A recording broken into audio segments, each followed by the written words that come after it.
تو اس جیسا ضلل یضلل تضلیلا، تو اس کا مطلب ہوتا ہے خوب اچھی طرح ضائع کر دینا، برباد کر دینا.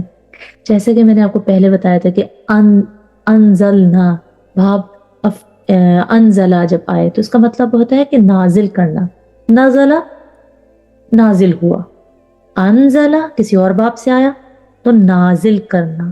مگر جب تنزیل کسی اور باب سے آیا تفعیل سے، تو تفعیل کا مطلب ہوتا ہے تجرید کے ساتھ نازل کرنا. جیسا قرآن تنزیل ہوا، انزال بھی ہوا، تنزیل بھی ہوا.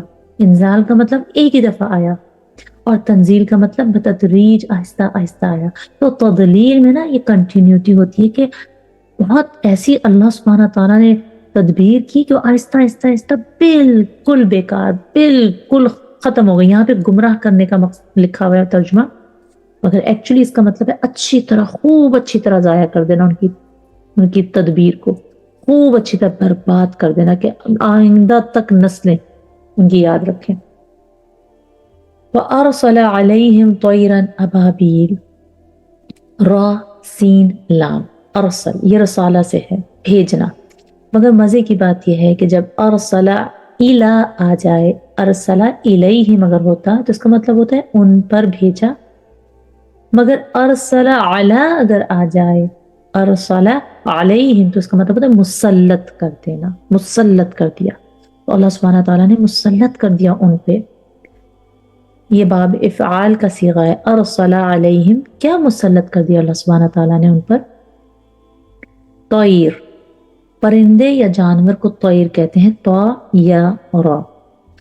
واحد، جمع، مذکر، مؤنث سب کے لیے طیر کا ورڈ آتا ہے. ایک ہی ورڈ سب کے لیے استعمال ہوتا ہے، طیر. تو اس کا مطلب ہے یہاں پہ جمع کی بات ہو رہی ہے کہ بہت سارے پرندے، طیرن. اب لوگ سمجھتے ہیں کہ پرندے کا نام ہے ابابیل، مگر یہاں پہ اگر ہم دیکھیں بعد میں ابابیل نام رکھ دیا گیا، مگر ادھر جو ابابیل کا مطلب ہے اس کا مطلب ہے جھنڈ کے جھنڈ، گروہ در گروہ. اتنے سارے پرندے تھے، سمجھے کہ اگر 60,000 کی قوم تھی تو 60,000 ہی پرندے تھے کہ ہر ایک کے چونچوں میں اور بیک میں اور کلاز میں وہ کنکر نام کے تھے.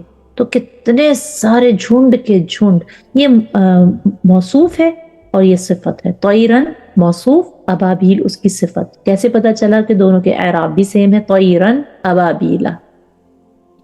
تو اس کا مطلب ہے کہ ایسے پرندے جو گروہ در گروہ ان کے اوپر مسلط ہو گئے، جھنڈ کے جھنڈ. ترمیہم بحجارۃ من سجیل، ترمیہم یہ بھی مضارع کا صیغہ ہے. ہم کو آپ ہٹا دیں، ہمیشہ پروناؤن کو ہٹا کے دیکھا کریں. تو یہ رما یرمی سے نکلا ہے، را میم یا. ترمی کے معنی ہے یا رمیون کے معنی ہے پھینکنے کے. مگر کیسے پھینکنے کے؟ جیسا تیر پھینکا جائے یا پھر نشانہ بالکل مار کے پھینکا جائے، اس کو کہتے ہیں رما یرمی. اللہ تعالیٰ نے یہ نہیں فرمایا کہ پرندے ان پر کنکر گرا رہے تھے یا گراتے تھے، بلکہ فرمایا نشانہ بنا کر پھینک رہے تھے. یعنی کہ ایک ایک تیر اندازی کے لیے بھی جس طرح رمی استعمال ہوتا ہے، جس طرح ہم شیطان کو کنکریاں ماری جاتی ہیں، بالکل نشانے کے طور پہ ماری جاتی نا حج کے دوران، جو اس کو رمی جمرات کہتے ہیں. تو اور مزے کی بات یہ ہے کہ اللہ سبحانہ تعالیٰ نے قرآن میں تہمت لگانے کو بھی رمی کے ہی لفظ سے یوز کیا ہے. والذین یرمون المحصنات، جو لوگ پاک دامن عورتوں کو بدکاری کا عیب لگائیں. سبحان اللہ، کیوں عیب لگانے کو اور کسی پر تہمت لگانے کو رمی سے کیوں تعبیر کیا گیا ہے؟ کیونکہ وہ بھی نشانے مار مار کے ہم لگاتے ہیں نا کسی پر تہمت. سبحان اللہ، کسی کو نشانہ بناتے ہیں. تو اللہ سبحانہ تعالیٰ نے وہی ورڈ یوز کیا ہے کہ ترمیہم. ترمیم، ترمی بتاتا ہے کہ یہ مؤنث کے لیے صیغہ یوز ہوا ہے. یرمی ہوتا تو یہ اللہ تعالیٰ کی طرف بھی ہو سکتی تھی کہ وہ پھینک رہا ہے ان پہ حجارتن پتھر. مگر ترمیہم ہے یعنی کہ یہاں پہ مؤنث یوز ہوا ہے. یرمی مذکر کے لیے ہوگا، ترمی مؤنث کے لیے ہوگا. تو مؤنث یہاں پہ کیا ہے؟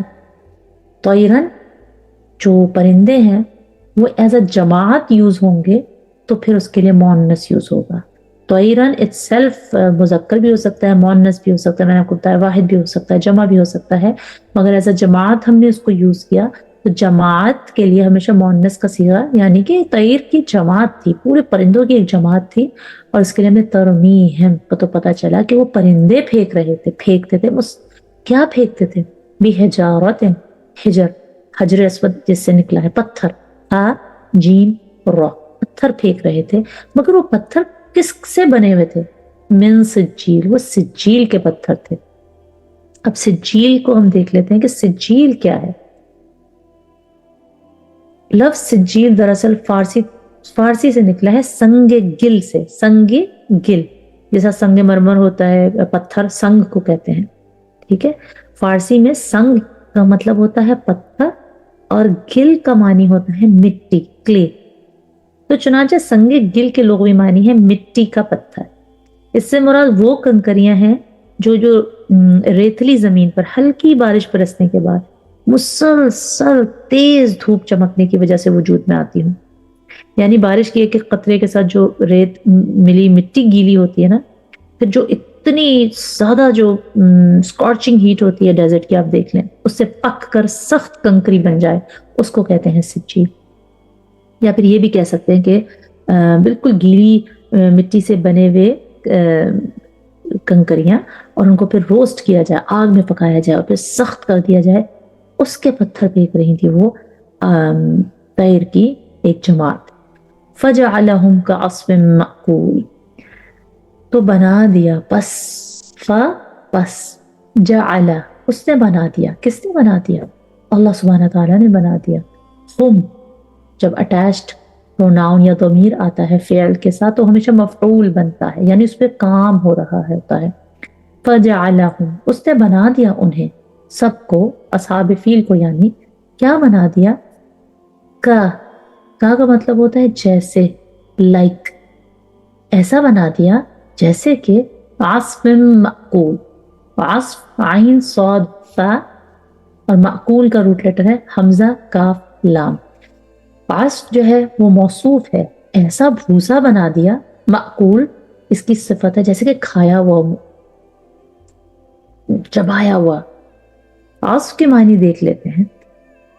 عصف ایکچولی کہتے ہیں ایسا چارہ جو جانور چرنے کے بعد جو آخری حصہ چھوڑ دیتا ہے نا، بیکار، یعنی چارے کا وہ حصہ جو جانور کھاتے وقت یا جگالی کرتے وقت منہ سے اپنے نیچے گراتا رہتا ہے، سبحان اللہ۔ اور مأکول کھایا ہوا، چبایا ہوا، جس طرح جانور چبا چبا کے جو نیچے پھینک رہا ہوتا ہے نا، اس کو کہتے ہیں کعصف مأکول۔ جس طرح ظالم ہوتا ہے ظلم کرنے والا، مگر جس پہ ظلم کرتے ہیں اس کو کہتے ہیں مظلوم، جس پہ ظلم ہوتا ہے۔ اسی طرح قاتل، قتل کرنے والا، مگر جو قتل ہوتا ہے اس کو کہتے ہیں مقتول۔ اسی طرح رحم کرنے والا، جس پہ جس پہ رحم کیا جائے اس کو کہتے ہیں مرحوم۔ اسی طرح کھایا جائے اس کو کہتے ہیں مأکول۔ یہ مفعول کے پیٹرن پہ اسم مفعول کا صیغہ ہے، کھایا ہوا، چبایا ہوا۔ کعصف، جیسے کہ عصف کا ایکچولی مطلب جو ہم لیتے ہیں وہ ہے بھوسا۔ حضرت ابن عباس کے قول کے مطابق عصف وہ چھلکا ہے جو گیہوں کے دانے پر ہوتا ہے، اور سورہ رحمان میں بھی اسی معنی میں آیا ہے۔ ارشاد باری تعالیٰ ہے وَالْحَبُّ ذُو الْعَصْفِ وَالرَّيْحَانِ، یعنی کہ اس میں اناج ہے، غلے ہیں، یعنی بھوسے والے، ذو العصف، بھوسے والے، ذو میں نے آپ کو بتایا تھا ہوتا ہے پوزیسر آف، والا، عصف والا غلے ہیں، عصف والی اناج ہے، والریحان، اور پھر اس میں خوشبودار پھول بھی ہیں، یعنی سویٹن پلانٹس بھی ہیں، یا سینٹڈ ہربس کہنے وہ بھی ہیں۔ تو عصف کا مطلب پتا چلا کہ بھوسا۔ سبحان اللہ۔ تو اس عذاب کے بعد ہاتھی والوں کی لاشوں کی حالت بھی سخت بگڑ گئی تھی، اتنا برا ان کی باڈیز کے ساتھ ہوا کہ لوگ ان کو ایسے عبرت دیکھتے تھے، اور کہتے ہیں کہ بہت سال تک، تقریباً 10 سال تک کہتے ہیں عربوں نے کسی بت کی پرستش نہیں کی، اور یہ لوگ خود ہی سمجھ گئے تھے کہ اللہ نے بچایا ہے اور اللہ ہی سب سے بڑا ہے۔ اللہ ہی عبادت کے لائق ہے، مگر آہستہ آہستہ آہستہ وہی واپس شرک میں پڑ گئے وہ۔ بہرحال اس صورت سے یہ پتہ چلتا ہے کہ اللہ کی طاقت قدرت سب سے بڑی ہے، اور کوئی بھی جماعت، اب جتنی بھی بڑی جماعت آ جائے، اللہ کے آگے کمزور ہے۔ اور اہل مکہ کو یہ سمجھانا مقصود تھا کہ جو کوئی اللہ کے رسول اور اللہ کے دین کے ساتھ ٹکرائے گا وہ مغلوب ہوگا، یعنی جو حضور صلی اللہ علیہ وسلم کے ساتھ بھی ٹکرائے گا اب، تو وہ بھی اپنے منہ کی کھائے گا۔ تو اس صورت میں بھی ہمارے لیے بہت لیسنز ہیں الحمدللہ، کہ ہمیں اللہ پر توکل کرنا چاہیے، اور باقی ہمیں اپنی کوشش ضرور کرنی چاہیے، مگر باقی کام اللہ کے سپرد کر دینا چاہیے کہ اللہ سب سے بڑا قادر ہے۔ انشاءاللہ ہم اگلی صورت اگلے ہفتے کریں گے۔